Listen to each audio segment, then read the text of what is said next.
rotten synagogue of scorn, a psalm of modern mockery. Blessed is the man that walketh not in the counsel of the ungodly, nor standeth in the way of sinners, nor sitteth in the seat of the scornful. Psalms 1:1. Lo! In the dark corners of the internet wastelands, where light dares not shine, and reason flees for cover, there arose a gathering not of the righteous, but of the rotten. 4 characters, each a villain in his own scrawl, formed an unholy quorum. A synagogue not of the faithful, but of slanderers. Let us walk through this rogues' gallery of unrepentant buffoons. Josh, the Talmudic Jew. A Pharisee reborn with discord nitro, Josh cloaks himself in pseudo-theological rants, declaring himself judge, jury, and eschatological executioner. He reeks of the scribes that Jesus rebuked in Matthew 23, whitewashed on the outside, yet inwardly full of dead men's bones. Matthew 23:27. Proud, theatrical, and spiritually barren, he parades like a webcam scribe, mangling doctrine from Genesis to Revelation. He is the modern Diotrephes, 3 John 1:9 and 10, who loveth the preeminence, refuses correction, and excommunicates the faithful, a spiritual gatekeeper without the key, devouring widows' minds and making long rebukes for show. Woe unto him! Johnny Ryan's Spud the floor. Half Cain, half Saul, and wholly ridiculous. Spud, the flower shop inheritor, turned his garden into a compost heap of delusion. Never content to offer acceptable fruit to God, he seethed in envy at those more anointed, just as Cain rose against Abel. Genesis 4:9. He waves his victim card like Saul's javelin, hurling it at any who speak truth. Though he invokes the name of Christ, the only thing crucified in his life is discernment. A stalker of saints and a merchant of drama. If hypocrisy were currency, Spud would be the wealthiest man in Louisiana.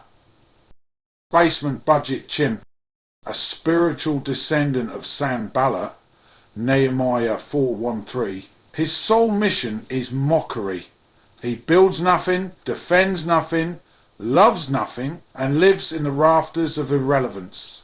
Screeching from the sewer with glee, he flings dung at those repairing the walls of faith. He mirrors the sons of Belial, 1 Samuel 2:12. Irreverent, corrupt, and knowing not the Lord. His theology is puddle deep, his arguments tantrum tear. Too proud to believe, too cowardly to leave, yet convinced he's the scholar of the hour while sipping contempt from a cracked goblet. Nutty Disco Dave chap. The Judas of the clique, though without the courtesy of remorse. Like Doeg the Edomite, 1 Samuel 22:9-10.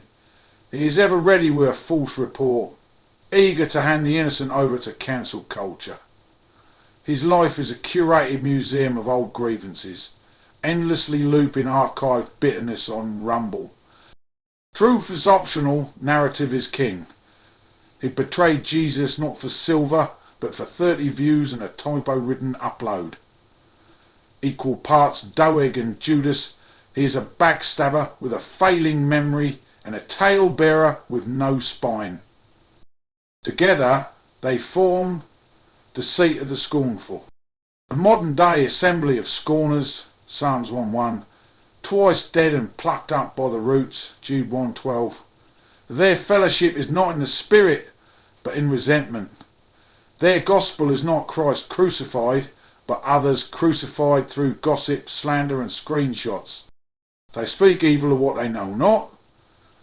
They do not fear God, for they imagine he is altogether like them.